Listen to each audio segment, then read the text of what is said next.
Hay una decisión que tomas antes de escribir la primera frase y que condiciona todo lo que viene después. No es el género ni es el tono, es quién habla y cuánto sabe. Hoy te explico por qué esa decisión es la diferencia entre una historia que el lector siente cerca y una que le resulta inaccesible sin saber exactamente por qué. Hablemos del narrador. El narrador es el ser textual que relata la historia, no es el autor. El autor escribe y el narrador habla. Son instancias distintas y confundirlas genera decisiones inconsistentes que el lector nota perfectamente aunque no sepa por qué. Para definir el narrador de tu historia necesitas responder dos preguntas: ¿quién habla y cuánto sabe? Respecto a quién habla, hay 4 posiciones básicas desde las que puede hablar un narrador. El narrador homodiegético es un personaje de la historia que narra. Usa yo, primera persona, está dentro. Lo que cuenta es su experiencia directa o su conocimiento de los hechos. Nick Carraway en El Gran Gatsby es el ejemplo más conocido. Todo lo que sabemos lo sabemos a través de él. El narrador heterodiegético está fuera de la historia. Usa él, ella, ellos, tercera persona. No participa en los eventos. Ana Karenina funciona así. Un narrador externo en tercera persona que lo observa todo sin ser parte de nada. El siguiente es un poco más complicado. El narrador extradiegético está por encima del universo narrativo. Es el nivel más alto, fuera de todo. Puede usar yo, pero no es un personaje. Es la voz que encuadra toda la historia. Creo que el mejor ejemplo que tengo es El Señor de los Anillos, que abre con lo siguiente: en un agujero en el suelo vivía un hobbit. Eso es extradiegético. No participa en la historia, la presenta desde fuera. Y ahora vamos con los enrevesados, pero fáciles. El narrador intradiegético existe dentro del mundo narrado y cuenta una historia dentro de la historia. Nellie es un personaje, la sirvienta, que relata a Lockwood lo que ocurrió. Y Lockwood, a su vez, lo escribe en su diario. En Frankenstein también pasa. Escribe cartas en las que Frankenstein le narra su historia, dentro de la cual la criatura le narra la suya. Y si esa historia interior tiene a su vez un narrador que cuenta otra historia, eso es un narrador metadiegético. Las Mil y una noches es el ejemplo más conocido. Sherezade cuenta historias en las que los personajes cuentan más historias. Digamos que estos dos narradores funcionan los dos como una matrioska. Es un narrador dentro de otro narrador. Respecto a cuánto sabe, el narrador puede ser omnisciente, que sabe más que cualquier personaje, omnisciente, que todo lo sabe, conoce pensamientos, pasado y futuro de todos. Tiene visión de Dios. No quiere decir que sea Dios y una deidad, sino que la visión es omnisciente. Todo lo sabe como Dios. El riesgo de este narrador es que si lo sabes todo, el misterio desaparece y el lector no tiene nada que descubrir. El narrador interno sabe lo mismo que un personaje específico. Solo sabemos lo que ese personaje sabe y percibe. Genera identificación intensa con el personaje y crea misterio sobre todo lo demás. Este tipo de narrador es muy usado ahora en los romances, donde se ve la perspectiva narrada por él y la perspectiva narrada por ella. Por otro lado, el narrador externo sabe menos que los personajes. Solo describe comportamientos y palabras sin acceso a pensamientos. Es un efecto de cámara objetiva, genera distancia. Es el narrador más difícil de sostener porque el lector no tiene acceso a ninguna interioridad y por lo tanto nos estamos perdiendo cosas todo el rato. Vale, todos estos tipos están genial, pero ¿cómo escojo mi narrador? Observando los efectos que produce cada uno. La elección del narrador no es estética, es estructural y determina cuánta información tiene el lector en cada momento sobre los personajes. Y esa diferencia de información produce efectos narrativos muy concretos. El primer efecto seguro que os suena porque lo habéis oído alguna vez. La ironía dramática es el mecanismo central de la tragedia griega. El lector sabe más que el personaje. Y fijaros que quiero tomar otra vez de ejemplo cualquier romance actual que tenga punto de vista de él y punto de vista de ella, que no dejan de ser narradores internos y por lo tanto solamente tenemos la percepción que tiene cada uno, pero en conjunto como lector tenemos ambas perspectivas y por lo tanto tenemos más información que los personajes. Y si no, vamos al ejemplo clásico. Edipo va a matar a su padre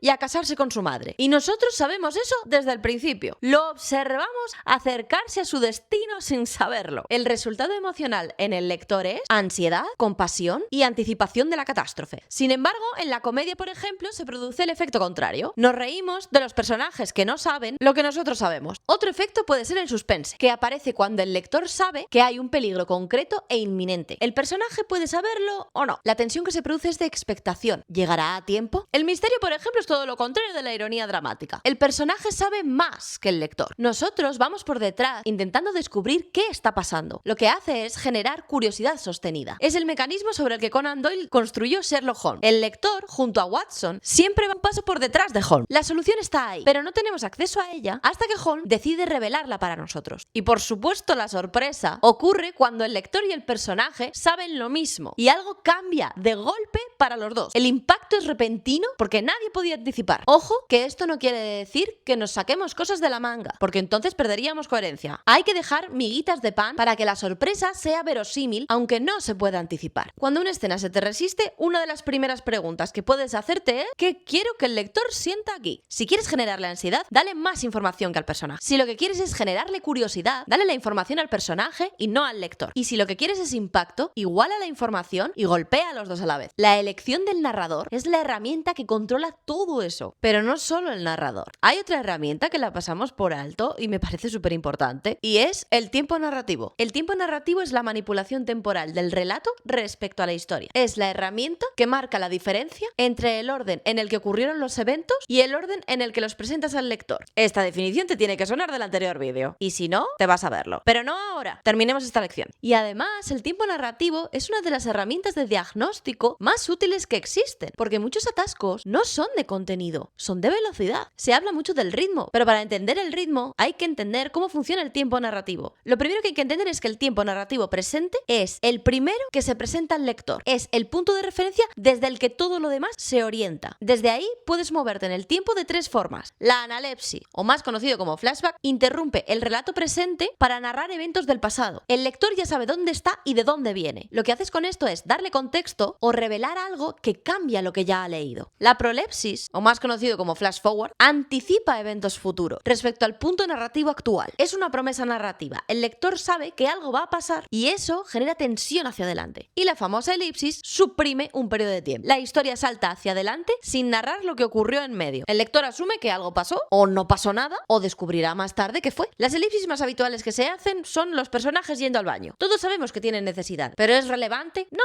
pues ponemos una elipsis. Pero ojo, la diferencia con el resumen es importante. En la elipsis no hay explicación y en el resumen sí, porque además de el dónde en el tiempo, también puedes controlar la velocidad de tu historia. El resumen comprime en pocas palabras un largo periodo de la historia. El ejemplo más extremo es Crepúsculo, concretamente el segundo libro, el de Luna Nueva. Stephanie Meyer resume meses enteros de depresión de Bella con páginas en blanco donde solo aparece el nombre del mes, nada más. Octubre, noviembre, diciembre. Lo que tardó 3 meses se cuenta en 3 palabras. Útil para avanzar sin que el lector se pierda información relevante, pero también para transmitir que lo que ocurrió en ese tiempo no merece ser narrado, o en el caso de Luna Nueva, no puede serlo. Ya veis que el resumen puede usarse también como una expresión artística, no solamente como una herramienta de velocidad. Luego estaría la escena, que como su nombre indica, es el tiempo equivalente. El tiempo del relato y el tiempo de la historia corren al mismo ritmo. Máxima densidad narrativa porque es donde ocurre lo importante. Y la tercera herramienta de velocidad es la pausa. Detiene el relato mientras la historia no avanza. Puede ser una descripción, una reflexión, un monólogo interior. Cámara lenta. Puede ser un respiro de una acción trepidante o puede cargar de dramatismo un momento concreto. En Alas de Sangre, de Rebecca Yarros, cuando los personajes tienen que tomar decisiones estratégicas en plena batalla, el tiempo de la historia se congela, mientras la protagonista evalúa sus opciones con el caos alrededor. La acción no ha parado, el peligro sigue ahí, pero el relato se detiene para entrar en el proceso mental del personaje. La tensión no desaparece. De hecho, se multiplica precisamente porque el tiempo narrativo se suspende en el momento de máximo riesgo. Vale, pero ¿para qué sirve esto? Para diagnosticar mi historia y cómo lo miro si está fallando algo. Porque si detectas una pausa en mitad del clímax, puedes evitar el coitus interruptus narrativo, en el que el lector abandona justo cuando más comprometido emocionalmente lo tenías. Si todo lo narras a cámara lenta, especialmente el comienzo, puedes convertir los primeros capítulos en un letargo del que el lector ya no vuelve. ¿Esto quiere decir que no uses pausa al principio nunca? Si te habla mi parte de marketing, directas a la acción. Si te habla Tolkien a través de mí, de alguna manera, estaría encantado de que te tomaras este tiempo. La pausa no es ni buena ni mala, es una herramienta. Lo que cambia es dónde, cuándo y cómo la uses. Lo mismo con el narrador. Una mala elección del narrador en tu historia puede ser la diferencia entre una historia que funciona y una que no. Conocerlos a todos te da algo más que un ajuste técnico. Te da la posibilidad de probar otro narrador cuando te atasques en una escena. A veces el problema no es la escena, es que quien le está contando no es el que debería contarla. Recuerda que en este curso cada herramienta que añades es más potente que la anterior. Si quieres poner en práctica toda esta teoría, te dejo el enlace de Pinfabulando en la descripción, donde aprenderás a usar estas herramientas y a aplicarlas a tu novela. Ya tienes las herramientas básicas. ¡Ole! En el siguiente bloque veremos cómo se pueden combinar. Las estructuras son como un tangram, las mismas piezas pero infinitas formas de encajarlas. Que tengas una buena escritura. Te veo en el siguiente vídeo.